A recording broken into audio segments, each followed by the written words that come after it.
So welcome back everybody, my name's Andrew and you're watching the Kelley's Country Life. If it's your first time visiting the channel, thanks so much for stopping by. We post a wide variety of content. So I was back and forth if I was even going to show this off, but I had a lot of y'all notice it in the background on some previous videos and have been asking me about my new smoker. So long story short, this is a Masterbuilt Gravity Series 800.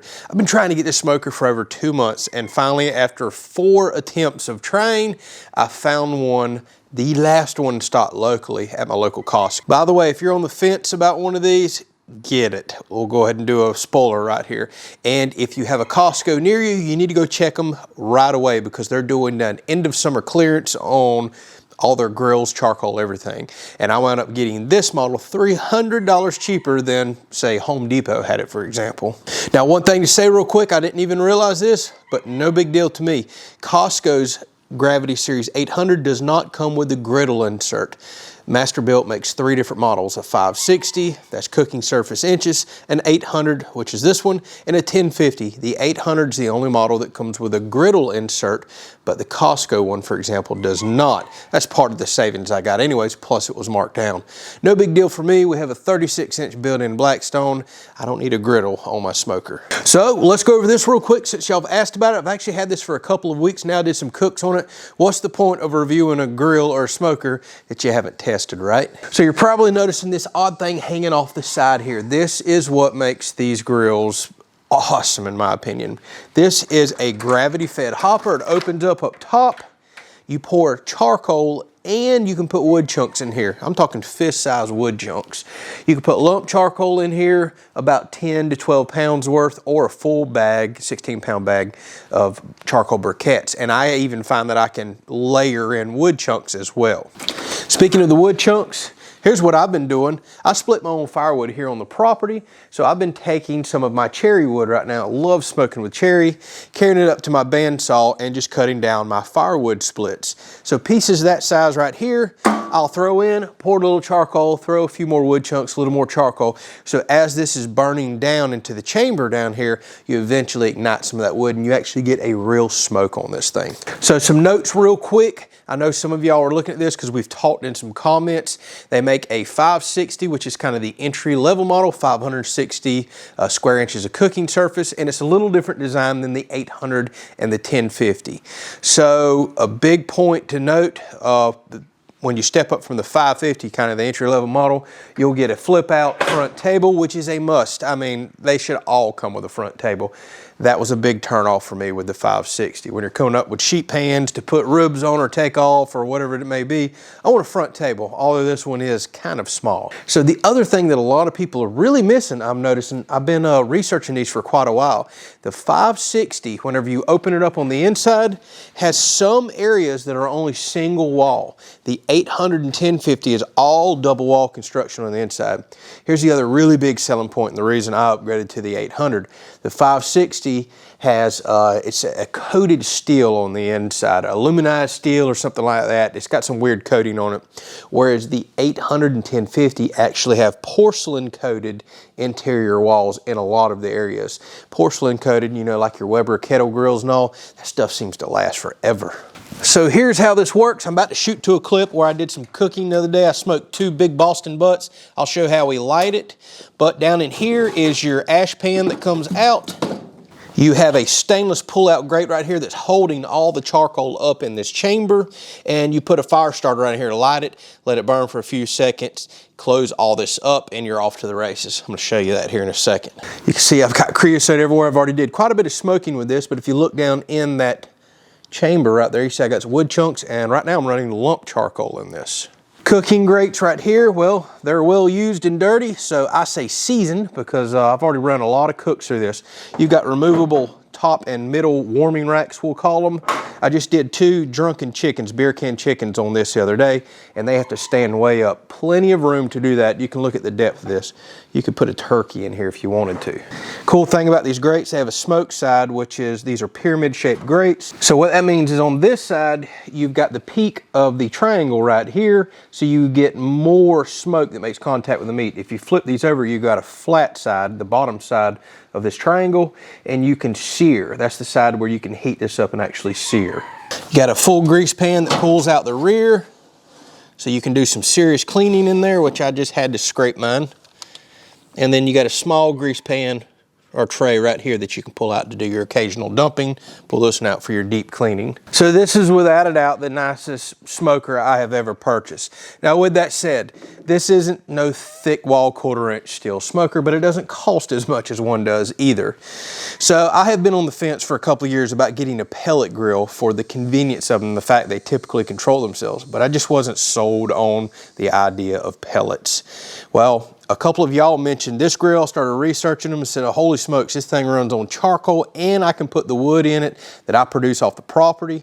That's what I'm used to doing anyways. I have an Oklahoma Joe offset smoker and I'm used to traditional putting actual wood in and smoking that way. And I still love to do that, but that requires a ton of time and attention. So this works just like a pellet grill, except you get the flavor of charcoal and wood. Now we're talking. So I'm gonna show you this here in just a second too when I shoot to a clip, but you have a digital control board right here, a fan underneath the smoker that actually blows into that chamber that I just showed you right here. You have a couple of dampers that you pull out over here, and it recirculates air across the bottom side of those coals that are lit where I showed you, you put the actual fire starter in. And then it blows all that heat up into your chamber, your cooking chamber right here. So there is a thermometer inside. This controller reads the temperature in here and it speeds the fan up and down or cuts the fan completely off in order to maintain temperature inside of here. So think about whenever you blow across charcoals, you can get them to really light up, and then if you quit blowing, they kind of tone themselves back down. It's exactly what the fan's doing in here. Now, oh my goodness, at the control, I'm blown away. So say I set this to 225 or 300 degrees, it always stays within plus or minus 2 to 3 degrees on the up and low side. So about a 5-degree swing is all I ever see in this. Very precise control. I'm blown away by that. The other cool thing about this smoker, and one reason I want it, it's the only one I see that can go down to 150 degrees. That's getting in cold smoke territory right there. Doing cheeses, I like to smoke fish, and I like them smoked at a lower temperature, and it'll run all the way up to 700 degrees. I don't know of any other smoker that really runs that high, and it does it very quick. So say, for example, when I'm smoking at 225, and I want to run this up to 500, I did some reverse seared steaks last night, by the way, and did that.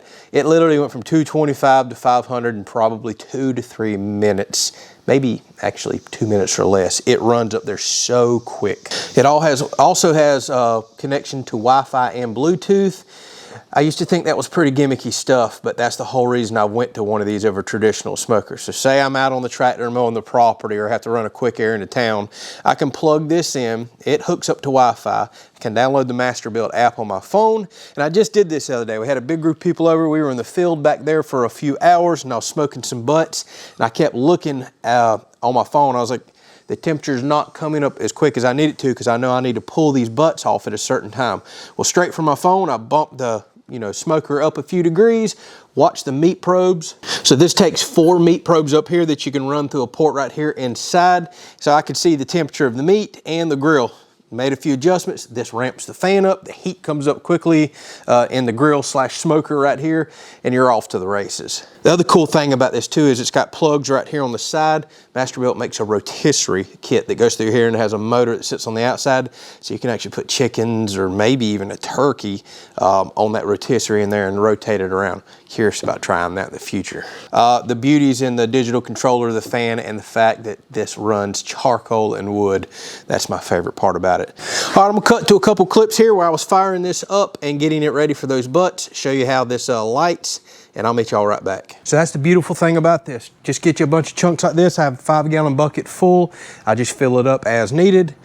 Drop you a few chunks in and then layer it with charcoal, a few more chunks, another layer of charcoal, and I do this throughout the entire hopper. So as it's burning down, it'll ignite some wood, then it goes back to charcoal and just kind of keeps mixing it all up. But it gives me that nice smoky wood flavor. The little puppy's running around everywhere here. So you can put about 16 pounds of briquettes in here. I can put a full bag along with some wood chunks. You can put about 10 pounds of lump charcoal. It's quite a bit bigger.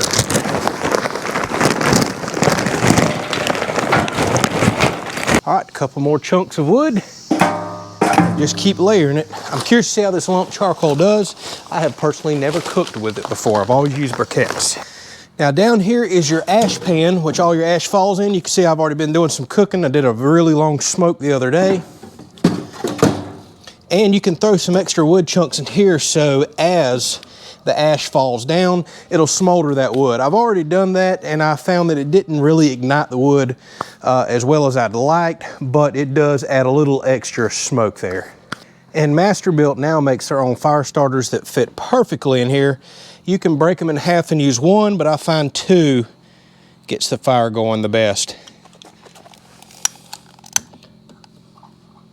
Okay, now that my fire starter is lit, all you do is leave the door open and leave the top open so you're pulling a draft up through the hopper, and then we'll close everything off, fire up the electronics. It's kind of a safety device that you have to allow this to go. I find about 2 minutes is perfect. Then you close all this up, kick your fan on, and it throws a draft across the bottom of those coals, really igniting them, and kind of starts the whole process. Okay, in the meantime, while we're waiting on that, we'll go ahead and get our grill set up.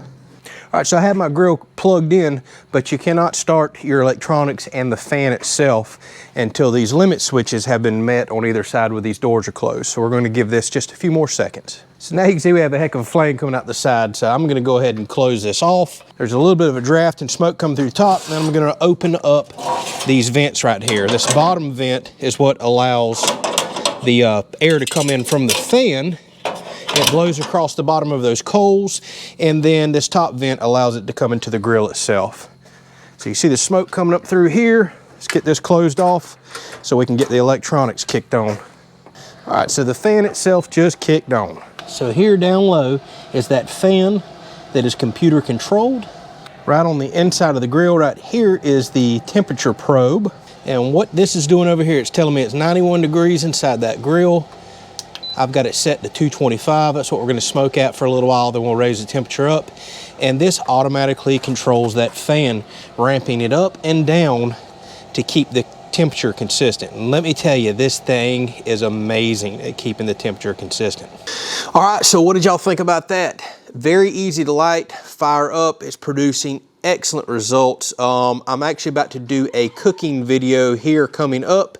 Now that I've used this enough, I feel confident to release a few of those videos. I've got some tips and tricks there, and one of them I haven't seen anybody on the internet do, and it's making a really big difference in the smoky flavor and taste of what I'm cooking. So that was kind of an introduction to it since a lot of y'all have been asking.